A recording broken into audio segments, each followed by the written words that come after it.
there, I'm Frugal Green Girl, and today I'm going to teach you how to make newspaper pots. The first thing you need is newspaper, of course.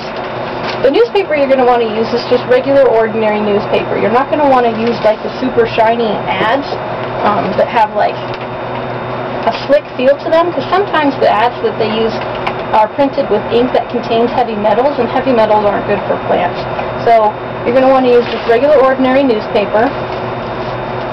And the first thing you're going to do is, if it's too wide, you're going to want to cut it in half so that it's just one single sheet. And you're going to fold it in half, and then take a regular, ordinary can. Now the can that you use determines the size of the pots. A big can like this would be good for like a cucurbit or some kind of a vining crop or something. They like a lot of root space, and they don't like the roots disturbed, so a big pot is usually what's best for those. A regular size can would be good for pretty much anything, you know, tomatoes, peppers, all the normal, you know, garden plants and things. And you can also use a small can if you want to make pots for little flowers and things like that. Flowers don't usually need a whole lot of root space, and they continue to flower and grow even if they don't have a lot of root space in their pot, so small ones are good for that. So let's actually use this regular one first. So you fold it in half. Now we're going to lay the can on there, and then you're just going to roll it up. You want to roll it tight, but not too tight. If it's too tight, then you have trouble getting the can off. And then you take the fold, or the edge here first, and you fold it down, fold it in, fold it back, smash it down, turn the can over and smash it down to make sure the fold is really good and tight, and then slip your can out, and there you go. You have your pot already. You just would stick your soil in here and then put the soil in it and then plant your seeds. So if they don't stand up straight, you didn't necessarily do it wrong. It doesn't like to stand up straight sometimes unless it has the soil in it, but once you get the soil in there, it'll be sturdy and fine. So let's go ahead and make a second one. Maybe we'll use this big can this time. Long ways. Set the can on the edge. You want to leave a little bit of space for your fingers to grip onto it too.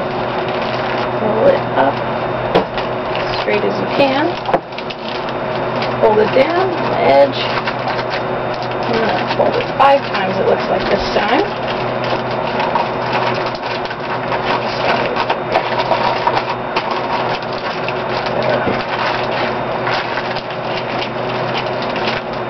Flip it over, jam it down, and now you have your nice big pot for a flower plant, or not a flower, but a vining plant or something like that.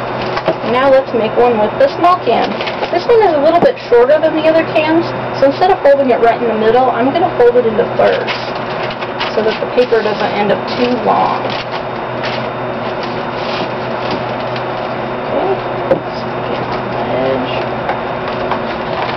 Up.